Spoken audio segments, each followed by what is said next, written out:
Good afternoon, everyone, and welcome to today's update on COVID-19 in New Brunswick. Speaking on behalf of the province this afternoon are Dr. Jennifer Russell, the province's Chief Medical Officer of Health, and the Honourable Blaine Higgs, Premier of New Brunswick. Bon après-midi tout le monde et bienvenue à cette mise à jour sur le COVID-19 au Nouveau-Brunswick. Les porte-paroles aujourd'hui sont la médecin hygiéniste en chef, la Dr. Jennifer Russell, et l'honorable Blaine Higgs, Premier ministre de Nouveau-Brunswick. Dr. Russell. Thank you, Bruce. Merci. Bon après-midi à toutes et à tous. Good afternoon, everyone. Over the last several days, we have observed a troubling trend. The emergence of new cases of COVID-19, not only in the areas now under public health restrictions, but in every region of New Brunswick, and these include variants of concern. These cases originate with someone who has traveled outside of the province, and often are people who were not traveling necessarily for essential reasons. En temps de pandémie, tous les voyages comportent des risques inhérents. Pour certains, le risque est nécessaire. Ils voyagent pour travailler ou parce que notre protection et la sécurité les obligent à le faire. À l'heure actuelle, les voyages d'agrément comportent des risques que personne ne devrait prendre. Pourtant, certains continuent de voyager pour le plaisir. People leave the province to visit family and friends, spend time in a warmer climate, or just to get away. When leisure travelers return to New Brunswick, our mandatory order requires that they self-isolate away from others and submit to regular testing. It is very important that those who are required to self-isolate do so correctly, away from others in a separate dwelling so that the virus cannot spread through casual contact. But judging by the new cases of COVID-19 we are seeing and the patterns of infection that have emerged, this is not happening as consistently as it should. This is leading to new cases and new secondary infections in every region of our province. Right now, every region of the province except Zone 5, the Campbellton-Restigouche area, has at least one active case of COVID-19. 4 zones have 10 or more active cases, and these new cases come from travel. L'émergence des variants plus contagieux du virus vient compliquer et aggraver davantage notre situation. Avec la souche initiale du virus, il était possible de s'isoler dans une même maison sans que les autres membres du ménage contractent le COVID-19. But with the new strains, infection under those circumstances is almost guaranteed. Until the majority of us have been vaccinated, unnecessary travel is simply too risky. If you do not have to travel, please stay home. If you decide to take that risk against public health guidance and advice, we need to be sure that you are not putting the health of other New Brunswickers in jeopardy or our healthcare system. Premier Higgs will have more to say on this in a few minutes. Today, Public Health has confirmed 16 new cases of COVID-19 in New Brunswick. There are 8 new cases in Zone 6, which is Bathurst and the Acadian Peninsula. Each of these cases are directly related to travel outside the province. In Zone 1, which is Moncton and Southeast New Brunswick, there are 4 new cases today. 3 of these are related to travel and 1 is currently under investigation. In Zone 2, which is St. John, Kings, and Charlotte counties, there are 2 new cases today. Again, these new cases are directly related to travel. There are also 2 new cases today in Zone 4, which is the Edmundston Grand Falls area, and these are contacts of a previously identified case. 11 of today's travel-related cases are New Brunswick workers who are currently isolating outside of the province. There are now 148 active cases of COVID-19 in the province. This includes 13 people currently in hospital, of whom 5 require intensive care. And we get reports from the hospital every day about their status, who's stable, who's deteriorating, who's getting off a ventilator. It's a day-to-day report that is quite critical to understanding how things are going with our response and at the most dangerous part of somebody's illness with COVID-19. And while we give you these numbers of active cases and the data, the numbers and what policy decisions we're making, there are people that are hanging on to their lives right now by a thread. So we want to keep those people in our thoughts and prayers. Aujourd'hui, Santé publique confirme qu'il y a 16 nouveaux cas de COVID-19 au Nouveau-Brunswick. Il y a 8 nouveaux cas dans la zone 6, soit la région de Bathurst et de la péninsule acadienne, qui sont tous directement liés à des voyages à l'extérieur de la province.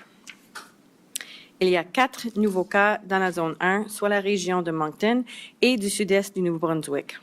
3 de ces cas sont liés à des voyages, alors que l'autre fait l'objet d'une enquête. Dans la zone 2, qui comprend les comtés de Saint John, Kings et Charlotte, il y a 2 nouveaux cas. Ces cas sont encore une fois directement liés à des voyages.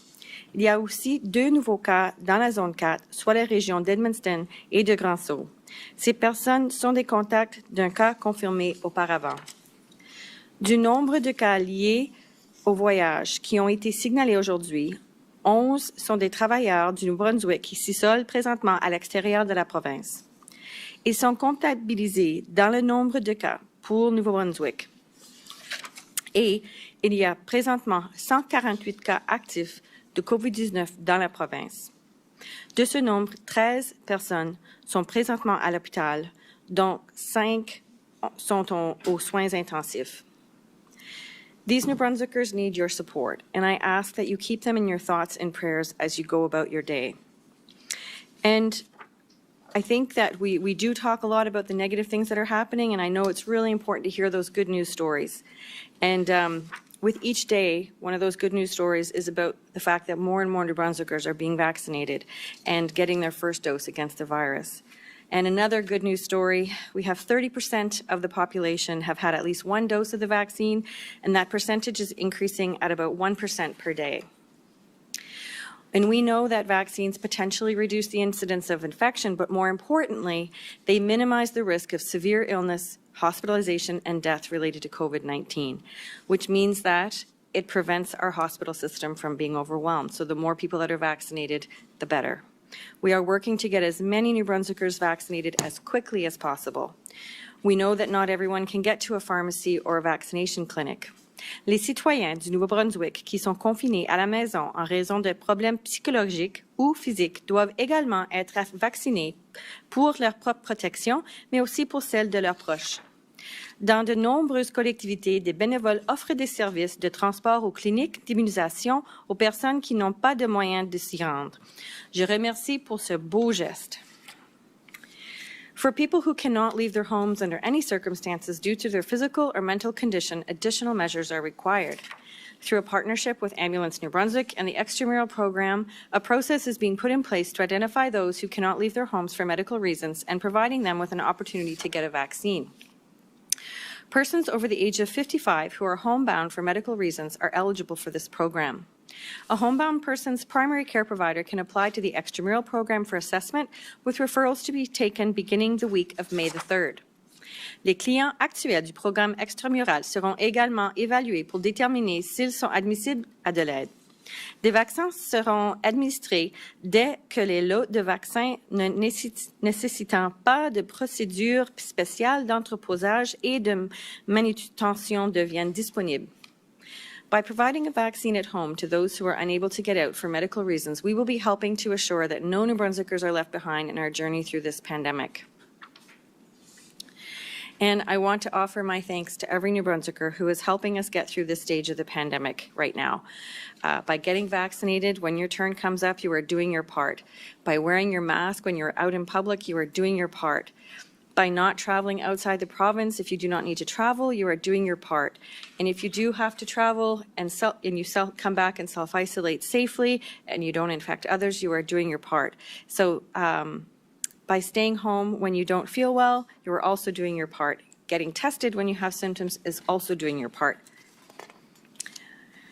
So even no matter how trivial the symptoms are, getting tested is very, very important and is really contributing to you doing your part, as well as protecting your community and the hospital system.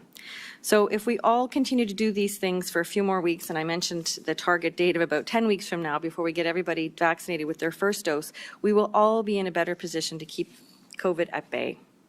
By maintaining these practices, you will help us get through the next stage of our pandemic journey. Thank you very much. Good.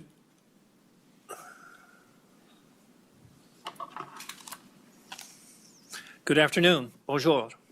Since this pandemic began, we have known that COVID-19 is spread through the movement of people. The more we have been able to reduce the movement of people, the slower the spread to the virus. This is even more critical now. Cela est d'autant plus important depuis l'apparition de nouveaux variants de la COVID-19, puisqu'ils se propagent plus rapidement et facilement. Nous avons vu cette situation dans d'autres provinces. Bien qu'il soit impossible de complètement arrêter les déplacements à l'intérieur et à l'extérieur de la province, nous devons prendre des mesures afin de limiter la propagation du virus alors que nous continuerons à vacciner les gens. Currently, 31% of New Brunswickers have received at least the first dose of the COVID-19 vaccine, and we are increasing that number at a rate of approximately 6,000 to 7,000 per day. We feel that by late May, we will be in a better position as a province to be able to keep residents healthy and safe while not putting undue strain on our healthcare system. To give our province the time and space required to be in a better position, Cabinet and the All-Party Cabinet Committee on COVID-19 have agreed to the following isolation recommendations. Effective at 11:59 p.m. on Saturday, all leisure and non-essential travelers, every person approved to move to New Brunswick, and all business travelers who are not rotational workers, truckers, or commuters will be required to isolate for at least the first 7 days of their 14-day isolation in an isolation hotel at their own expense. This rule applies regardless of whether or not the traveler has been vaccinated. Isolation hotels will be located in Fredericton, St. John, Moncton, Miramichi, Bathurst, Campbellton, and Woodstock. Currently, there are no isolation hotels in the area under lockdown. These hotels will be coordinated by the Canadian Red Cross, which will also provide meals, attend to medical needs, and provide 24/7 security. It is expected that the cost to each traveler will be about $200 per day. For direction on which hotel you should go to upon arrival, call the travel registration number at 1-833-948-2800, and an agent will assist you. On day 5 of the hotel isolation, the traveler will take a COVID-19 test, with the results expected on day 7. If the traveler tests negative for COVID-19, they can finish their 14-day isolation at home, as long as no one else is there, and on the condition that they must also test again on day 7, on day 10. Travelers must travel from hotel to home alone or by taxi, but always following the public health measures when they are traveling. No family pickups or carpooling is permitted. Peu importe les exigences du gouvernement fédéral en matière d'isolement après un voyage. Une fois que vous entrez au Nouveau-Brunswick, vous devez suivre cette exigence à la lettre. The practice of hotel isolation is expected to remain in place until late May. Also effective on Saturday at 11:59 p.m., new rules will apply to every New Brunswick resident who leaves and returns to the province on a regular basis, including truck drivers and commuters, with the exception of rotational workers. Once they return to New Brunswick, this group of travelers will need to stay at home, except as needed to meet medical needs or to obtain the necessities of life, as long as they can do so without contact with others, such as by using curbside pickup or delivery. Cette règle s'applique peu importe si ce groupe de voyageurs a été vacciné ou pas. Les membres qui font partie d'un ménage de voyageurs ne sont pas obligés de rester à la maison, mais ils devraient limiter le contact avec les voyageurs puisqu'il y a des risques. Ils devraient éviter tout contact autant que possible pour des raisons de sécurité. After 14 days at home, truckers and commuters can leave their home as their health zone phase allows. All of these isolation requirements will be reevaluated weekly, but are expected to remain in place until near the end of May. Upon their return to New Brunswick, rotational workers will need to self-isolate for 14 days. If they choose to isolate with their family, then everyone must self-isolate for the full 14 days. Like everyone who is coming into New Brunswick, truck drivers will now need to register to re-enter the province. Il y a la possibilité de s'inscrire à la frontière, mais cela vous ralentira. Vous voudrez peut-être vous inscrire en ligne à l'avance. There will also be an increased presence of peace officers at Olac on the border between Nova Scotia and New Brunswick. Students returning to New Brunswick from anywhere in Atlantic Canada that is considered to be in a hot zone, currently this includes the Halifax Regional Municipality, as well as anyone who is with them and helping them move, must self-isolate for 14 days, effective immediately. As of Sunday night at midnight, students returning to the province from a hot zone will be required to isolate in a designated hotel at the province's expense. As with other groups, they will be tested on day 5 with the option of finishing at home starting day 7 if the test is negative. This program will be overseen by the Canadian Red Cross, and information will be provided when students register to return to New Brunswick. Minimum fines are increasing from $292.50 to $580.50 for those who violate the mandatory order. And I appreciate, while in many areas throughout our province, in most areas, we have a high degree of compliance, in the 90%, 95%, sometimes higher. The criticality of the situation today necessitates an urgency around any non-following of the rules. We must ensure that we are following health codes like never before, because a single miss can have such a dramatic impact on our entire province. There are also, we know, some that aren't taking the situation seriously. And while, as Dr. Russell explained yesterday, and while the COVID rules that we have in place may have been extremely effective with COVID as it once was, with the variant, it is much more critical for us to take additional due care and attention.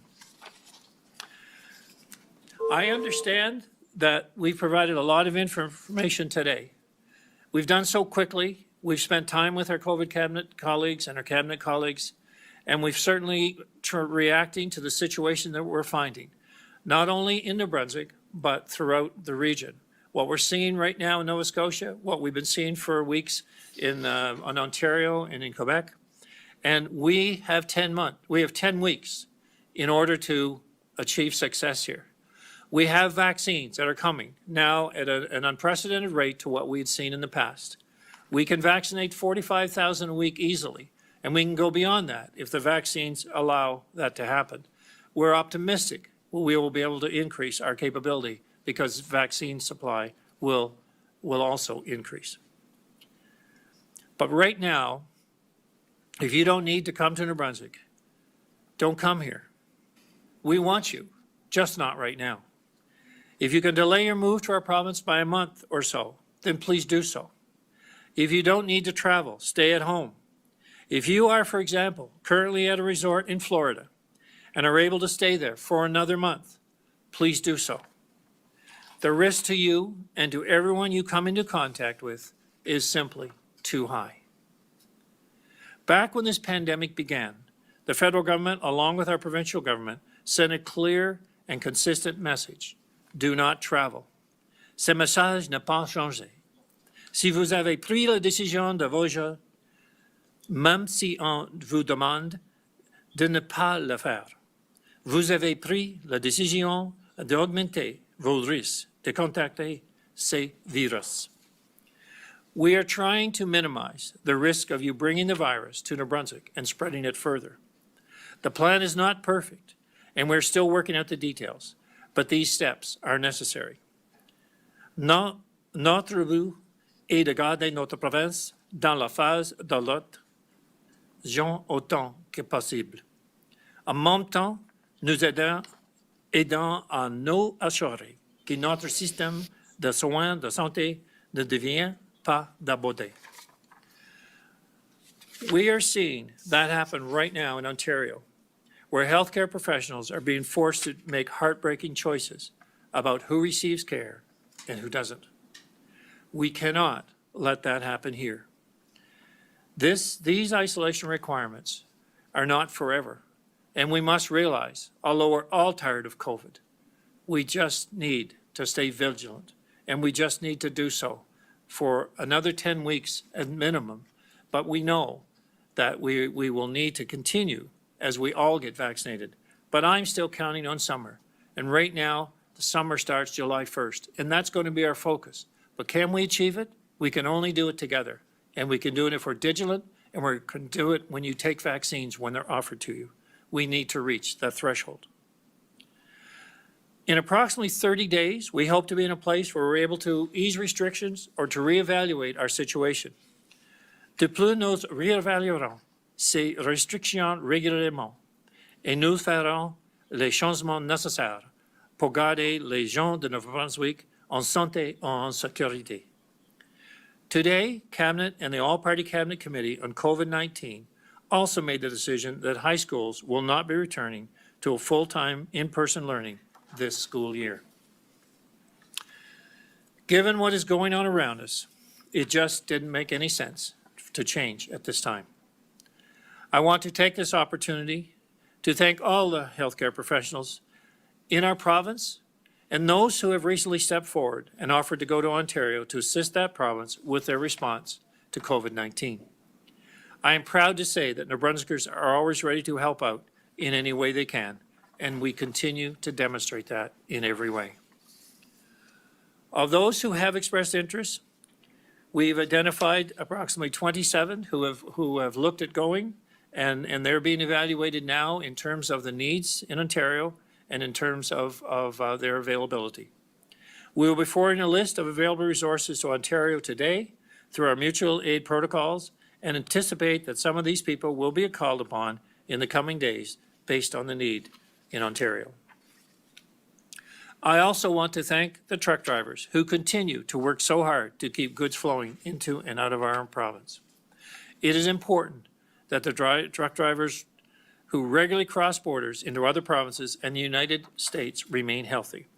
That is why we continue to make them a priority and have even increased that in the last several weeks. I am pleased to report that more and more truckers have been signing up to get vaccinated. Truckers, thank you for your service throughout this pandemic as we continue in these late stages of the pandemic and the view to looking forward to better results in the near weeks and months. Please continue to protect yourself and to get vaccinated. And although the current rules and the changing rules are not easy, we respect that. But it's all in an effort to keep you safe and to continue to keep our residents safe. Unfortunately, travel-related cases of COVID-19 continue to increase, and the variants are putting New Brunswickers at risk. By taking swift and decisive action, we will reduce the risk of infection and protect lives while we continue our vaccine rollout. Rien de tout cela n'a été facile, mais nous faisons de progrès. J'encourage tout le monde à continuer à travailler ensemble afin de s'assurer qu'ils sont en santé et en sécurité, tout comme leur est chez leur communauté. If you are eligible for a vaccine, make your appointment and get one. Thank you. Merci.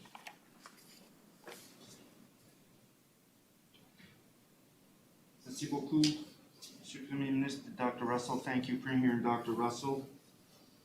Nous allons maintenant procéder aux questions des journalistes. Chaque journaliste aura une question. Vous avez le droit de poser votre question dans la langue officielle de votre choix. Voulez-vous assurer de désactiver le son de vos micros, s'il vous plaît? We'll now proceed with questions from members of the media. Each reporter will have one question. You have the right to pose your question in the official language of your choice. Please ensure your microphones are placed on mute. Harry Forrestal, CBC.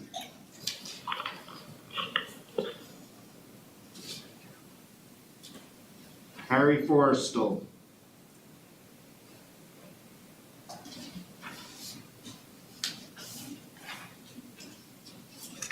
Nick Moore, CTV. Thank you very much. This recommendation that is changing about AstraZeneca this afternoon, that it can now be offered to people 30 plus, how is that going to affect the rollout of the vaccine in New Brunswick? Hi, Nick. Well, as of right now, New Brunswick is going to stay the course with the 55 plus. All of our clinics really with AstraZeneca have been planned out with that age group in mind. We won't be getting any more AstraZeneca till probably the end of May at this point in time. And as of right now, we're going to use the risk-based approach that is recommended by NACI around our epidemiology. So as of right now, again, we're going to stay the course and see what things transpire over the next several weeks. But again, we won't be getting any more AstraZeneca till the end of May. Adil Ibrahim, CBC. Thank you. This question is for Dr. Russell. Can you explain again what percentage of vaccinated people will mean we've reached herd immunity, and what will continue to be prohibited until we reach that 75%? Or Well, whatever it is. So it's a bit of a moving target. Prior to the variants of concern being at play, I think we were looking at something like between 60 and 70%. Now that the variants of concern are at play, we're looking more at 75%. But again, that can keep changing based on what we get from other jurisdictions who have completed their vaccination. So places like Israel, their whole population is probably at herd immunity right now with respect to their 2 doses of Pfizer being on board. So the data that we're getting from places like that in terms of what kind of breakthrough infections exist, et cetera, that will tell us what types of public health measures will remain in place and which things can be relaxed. Thank you. Callan Smith, Global News. Hi there. Premier, I'm wondering how the decision was made for the hotel isolation requirement, and I guess how you expect that to evolve moving forward. Well, certainly the decision was made because of what we're seeing around us and the rapid explosion of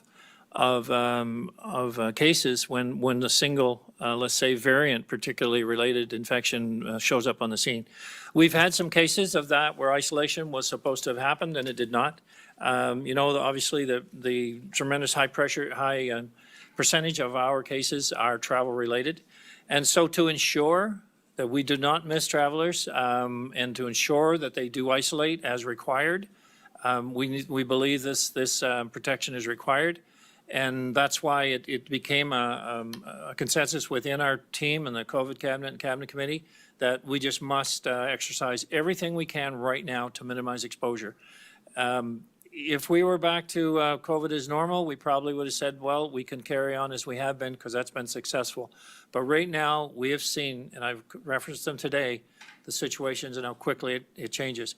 So we're at the home stretch. We've got, the 10-week until we believe we can be in a position to have 70, 80% of our population with at least the first dose, which can be a game changer for us.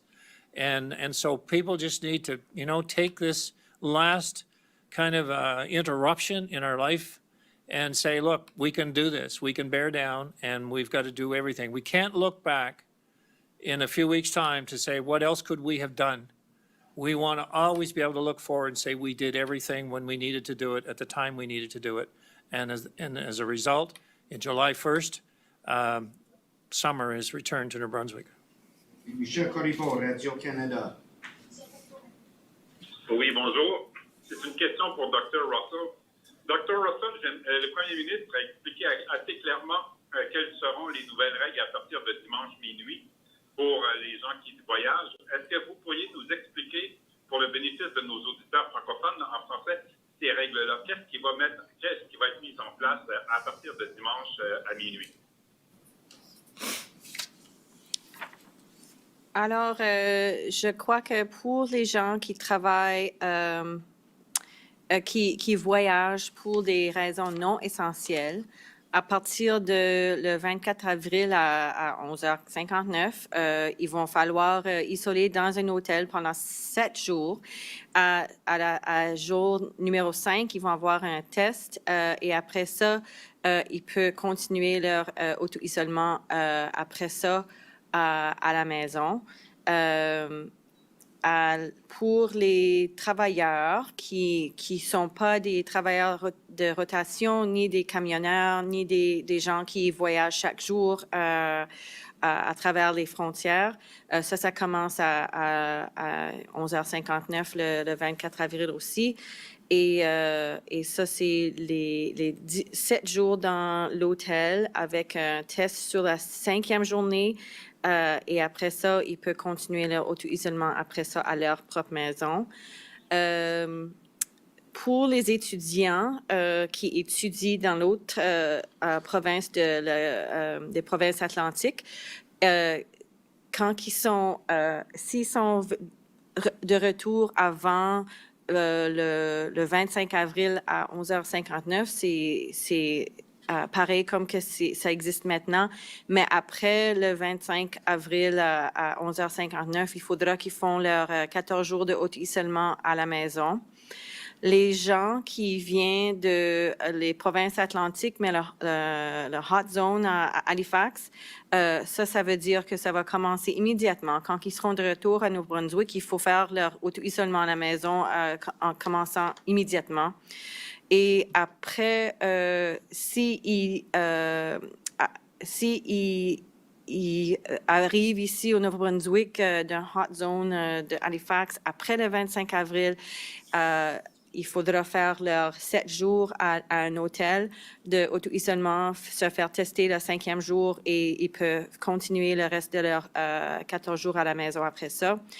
Les étudiants qui viennent de le restant du Canada, il va falloir faire leur auto-isolement dans un hôtel à partir de le 24 avril à 11h59. Comme j'ai dit, c'est 7 jours dans un hôtel, test 5e journée et ils peuvent, si c'est négatif, ils peuvent continuer leur auto-isolement à leur maison.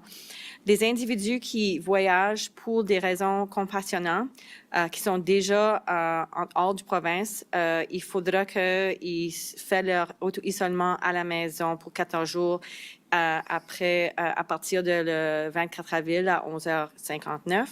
Et les gens qui voyagent en hors du Nouveau-Brunswick pour des raisons compassionnelles après le 24 avril, après ça, quand ils seront de retour, il faut faire leur auto-isolement pendant 7 jours dans un hôtel. Un test sur le 5e jour et si c'est négatif, ils vont continuer leur auto-isolement pour les prochains 7 jours à leur maison, à leur propre domicile. Pour les individus qui voyagent en hors du Nouveau-Brunswick pour des raisons médicales ou pour des raisons des arrangements avec les enfants légaux, ça, il n'y a pas de changement. Les individus qui voyagent en hors du Nouveau-Brunswick, il y en a des gens qui sont en train de faire leur auto-isolement en hors du province. Il faut se faire tester et quand ils vont retourner à Nouveau-Brunswick comme un voyageur qui fait qui travaille comme un travailleur rotationnel, eux, il faut compléter leur auto-isolement ici à Nouveau-Brunswick dans un hôtel et faire le test sur la 5e journée. Et pour les gens qui voyagent d'un endroit international, après qu'ils vont faire leurs 3 jours en quarantaine dans un hôtel et leur test est négatif, il faut compléter 14 jours ici au Nouveau-Brunswick dans un hôtel. Et ça, c'est à partir de le 24 avril. Et les gens qui voyagent d'un endroit international, après qui vont faire leur auto-isolement de 14 jours dans un endroit de quarantaine fédérale. Après ça, ils vont pas avoir besoin de faire un auto-isolement ici au Brunswick après ça. Savannah Ott, Telegraph Journal. Hi there. My question is for Dr. Russell. I'm wondering if you can quantify how much of a problem these leisure travelers are actually creating. Do you have, I guess, the percentage of cases this month specifically from leisure travel? And on average, how many people became infected from those leisure travelers? So we actually have the percentage of cases that come from all the different types of travel, how many and how many secondary cases they generate. So we have that data on all travelers for the last several months. And basically the risk, because of the variants of concern right now, are much more elevated than they were prior to the arrival of the variants of concern. So anything that we can do to mitigate those risks right now, anything that we can do to minimize those risks translates into, very directly, fewer cases that are hospitalized and fewer cases that are requiring ICU and ventilation and fewer deaths. Thank you, Ms. Okay, Vicky but I'm Hogarth, not asking for CHCO. travel related, I'm asking for leisure travel related specifically. I do have that data, and we can provide that to you, so we can check with Bruce after. Vicky Hogarth, CHCO TV. Thank you, Bruce. Dr. Russell, what do we know at this point about the B1617 double mutant variant first detected in India? What exactly does double mutant mean, and are vaccines less effective against it? And is its presence in Canada part of the new travel restrictions we're seeing today? Hi, Vicky. So what we know about the variant from India right now, all variants of concern meet the same criteria around being more aggressive, being more contagious, and causing more symptoms that are more serious, requiring hospitalization and ICU admission and possibly death. The other thing that all variants of concern share in terms of what meets the criteria of a variant of concern includes the risk of not necessarily being as that vaccines may or may not be as effective against them. So these are risks that we take very seriously when we're looking at variants of concern, and the fact that the UK variant took over in the UK very quickly. It's now the dominant variant in Ontario. The Brazil variant has arrived in British Columbia, and now we're seeing the India variant in several provinces of this country, and we do anticipate that it will do the same as the other variants in terms of taking over as the dominant strain. The fact that the India variant has 2 different mutations on it that make it more contagious, more transmissible, have more severe symptoms requiring more people to be hospitalized is very, very concerning, because we already have been dealing with the UK variant in Zone 4, which has put more people in the hospital requiring ICU admission and ventilation, et cetera. So we are definitely very concerned, and those risks are much higher right now, and therefore all the things that we need to mitigate those risks have to match that. And so that's why we are putting all of these measures in place right now. Thank you. Simon Delatte, l'Acadie Nouvelle. Oui, une question pour la Dr Russell. Je voudrais savoir, les cliniques de vaccination semblent moins se remplir dans la zone 4 cette semaine. Est-ce que la santé publique considère étendre la vaccination dans la zone à d'autres catégories de population, puisque une plus grande partie de la population a déjà reçu une dose dans la zone 4? Je ne sais pas si j'ai tout compris votre question. Vous voulez savoir s'il y a des cliniques de vaccins qui sont complétées, qui sont pleins? Parce qu'on sait qu'il y a des cliniques de vaccins, parce qu'on dirige des vaccins à la zone 4, parce que c'est un endroit où il y a des éclosions à ce moment-ci. Et on va continuer à diriger un pourcentage des vaccins qu'on peut, mais à ce moment-ci, je crois que les cliniques de vaccins sont presque pleins. Est-ce que vous considérez étendre la vaccination à d'autres groupes dans la zone 4? Il y a des espaces disponibles pour demain, je crois, mais est-ce que vous voulez savoir si on croit qu'on a... Je ne comprends pas la question, je m'excuse. Simon, on va t'attendre, on va procéder à une autre question.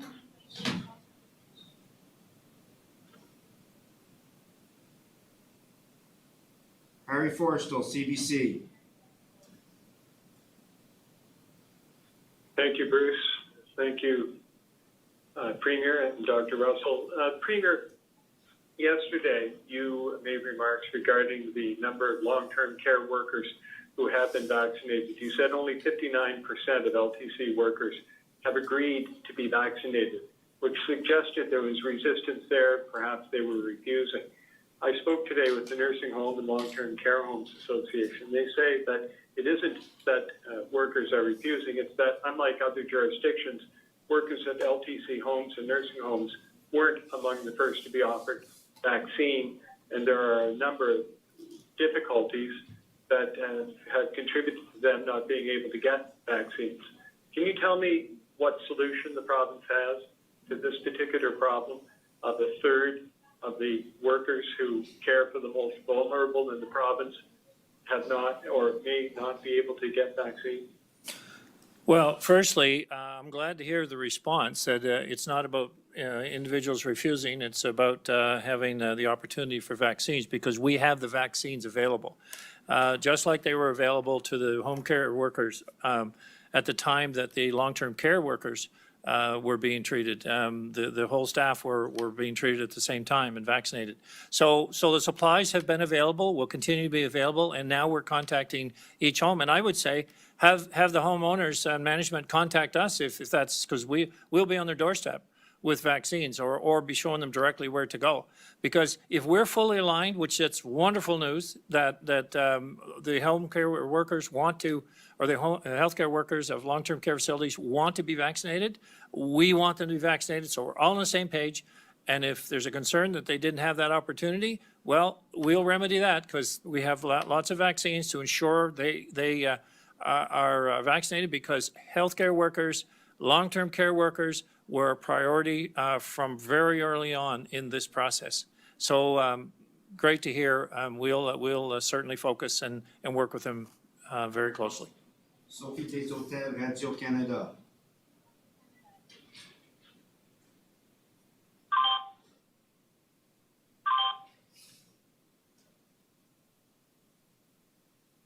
Stefan Sinclair Fortin, All New Brunswick. Hi, this question is for Dr. Russell. I was just wondering if you could tell me how much AstraZeneca the province has left in stock, and if the province is having any trouble getting rid of it. We definitely are not having trouble getting rid of it. We don't have a ton of it left. I think there was only about between 1,200 and 2,000 doses left before the next shipments are expected, and those clinics are all scheduled, and my understanding is they're not having trouble filling them up. Thank you. Sophie Desautels, Radio-Canada. Oui, ma question est pour soit le Dr. Russell en français ou M. Higgs en anglais. Savoir pourquoi il n'y a pas d'hôtel à Edmundston et aussi pour comprendre comment vous allez faire la vérification si les gens vont effectivement se rendre à l'hôtel parce que quel genre de contrôle il va y avoir en place pour être sûr qu'ils respectent cette consigne-là. Okay. The only reason there's not one in Edmundston right now is because the region is locked down. As soon as that changes, and we would like to think that will change in the near future, then we'll certainly be setting up with a hotel in Edmundston. And in relation to how we track people, well, anybody that comes into the province has to register. So now we're able to, and we have been able to disseminate of what particular reason they're here, and then what is necessary in order to ensure that they isolate. So that's how we have contact. We know who's coming, and we will direct them in addition to our number that we have for them to call, so there's no confusion. We will direct them to the Red Cross in the particular location that works for them, and then the Red Cross kind of take it over from there in relation to how they're looked after. Thank you. Merci beaucoup. Marie Sutherland, CBC. Good afternoon. My question is for Premier Higgs. This mandatory hotel isolation is quite short notice for leisure travelers who are arriving home tomorrow night or Sunday morning. So they'll now have to scramble to get a hotel and change their isolation plans. I'm wondering, will there be any leeway on issuing fines for people who can't change their plans at the last minute? The difficulty that we're into here right now is that in terms of leisure travel, we've been saying for well over a year now, please don't travel. Please do not travel out of the country. Please do avoid unnecessary travel. Leisure travel would fall into that category. So I know there's an imposition with individuals coming home, but I equally know that there may be options, that they can change their schedule. And if they can't, we have to be sure that we protect the rest of the population and they don't bring something more home than their suitcase. So the point that we actually say, look, we've got to change the rules. We've got to instigate a tighter regulation. is because we can't have this variant coming in from what otherwise might be an unsuspected source. And even though we recognize that many can go to their home and they're able to isolate there, we have seen that in the past while that is not the case. There's many stops made on the way, got to pick up groceries, got to, visit friends or talk to them, and we've had problems. Well, when COVID was as it was before, we could live with that, or we managed to live with it, I should say. But right now, it could be a game changer. So yes, it's inconvenient, and I know that it's being, we're maybe being difficult, but right now, we're focused on the end game. And we're focused on doing whatever we can to ensure that we get to the finish line and the touchdown is scored and we're able to move on with summer in New Brunswick. Thank you. Jean-Philippe Hughes, Radio-Canada. Ça va être correct pour moi, Bruce, merci. Alexander McDougall, Bolton Pioneer Times. So my question is for Premier Higgs. I just had a question regarding, I don't know if you had heard anything regarding a potential use of vaccine passports now that our public is vaccinated. I'm sure with returns to, with regards to the U.S. can, I'm sure that's more of a federal thing, but I didn't know if you had heard of anything planned for either provincial travel or maybe allowing dual citizens or family members to enter New Brunswick. So we've had some discussion federally in relation to my colleagues in the Prime Minister's office in relation to vaccine passports. Nothing that's been concluded and that I'm certainly familiar with, but the reality will be that our focus is, can we get to a point where we have equal vaccination levels on both sides of the border?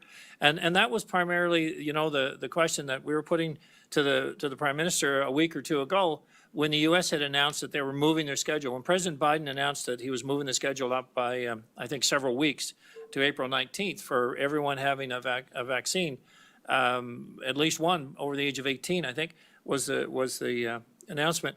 Then it appeared that extra vaccines would be available. And it does appear that we're seeing more vaccines from Pfizer, so it seems that's happening. The obvious opportunity is for Canada and the U.S. to become vaccinated at equivalent levels, so we once again can open our borders as we have all been used to. So this last year has been a big imposition for not only trade, which we've managed to work with, but individuals and families and friends and communities shopping in one community or another. So we want to get back to all that, and I think the focus is going to be, let's get vaccinated to the same level, and I think supply is going to be there to do that, and that will be the focus. And whether we get to a point of vaccine passports, let's hope it's not necessary. And I think our focus is let's get the next 2 months in vaccines in arms. Thank you, Premier. Thank you, Mr. McDougall. Mariette Brassard, Radio-Canada. Oui, bonjour tous. Ma question serait en fait pour le Premier ministre Higgs. Ma question qui est la suivante. Il y a eu des discussions de peut-être demander au Maine, donc à l'État voisin, à savoir s'ils pouvaient envoyer au Nouveau-Brunswick des doses de vaccins. En ce moment, avec l'information qu'on a eue, ils n'ont pas l'air à être en faveur d'envoyer des doses de vaccins au Nouveau-Brunswick. Je voulais savoir, ça va avoir quel impact sur le plan de vaccination si le Maine refuse d'envoyer des doses au Nouveau-Brunswick?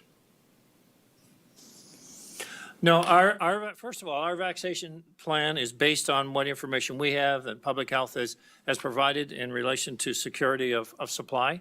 So everything we're projecting right now to the end of June is all based on what is committed. Anything beyond that is a bonus. So the fact of our discussions with Maine at a very preliminary level, but I appreciate right now they are doing just what we would be doing and are doing, is we're working with what we have and we're focused on our provinces, they're focused on their state. And what the conversation was, just to introduce the discussion that we have so much exchange of activity between our borders here and between Maine and New Brunswick, is that it is beneficial for us to be vaccinated at the same level and be able to meet that standard. So we just feel that vaccines are more available in the U.S. We know that we could vaccinate at approximately twice the rate if we had the vaccines available.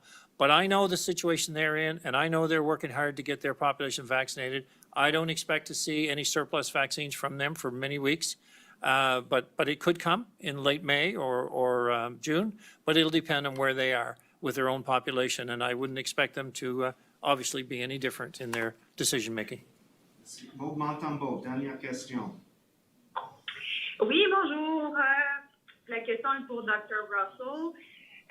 Lorsqu'on regarde ce qui se passe en matière de vaccination dans d'autres provinces, au Québec, en Ontario, par exemple, on voit qu'ils sont un peu plus avancés qu'ici. Par exemple, au Québec, l'AstraZeneca est offert pour les 45 ans et plus à l'heure actuelle, alors qu'au Nouveau-Brunswick, c'est 55 ans et plus. J'aimerais que vous me disiez, d'un point de vue un peu plus élargi, comment on explique que d'autres provinces sont plus avancées que nous et comment ça se passe, la vaccination ici?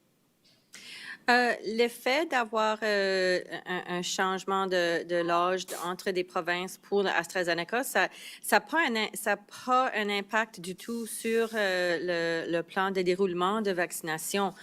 C'est basé sur les âges et la situation est vraiment différente dans les autres provinces. Mais ici, au Nouveau-Brunswick, le pourcentage de vaccins qu'on a du niveau fédéral, c'est le même pourcentage pour chaque province au niveau de la population. Et au fur et à mesure qu'on reçoit des doses, c'est presque moins d'une semaine entre le temps qu'on reçoit les vaccins et qu'on peut vacciner les gens.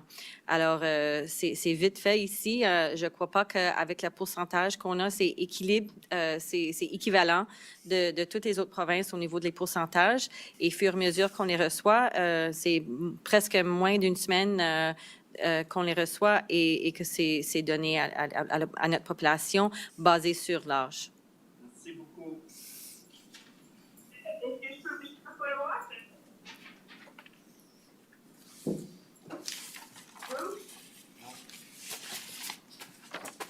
Merci beaucoup tout le monde. That concludes today's update. Voilà la fin de notre mise à jour. Merci beaucoup.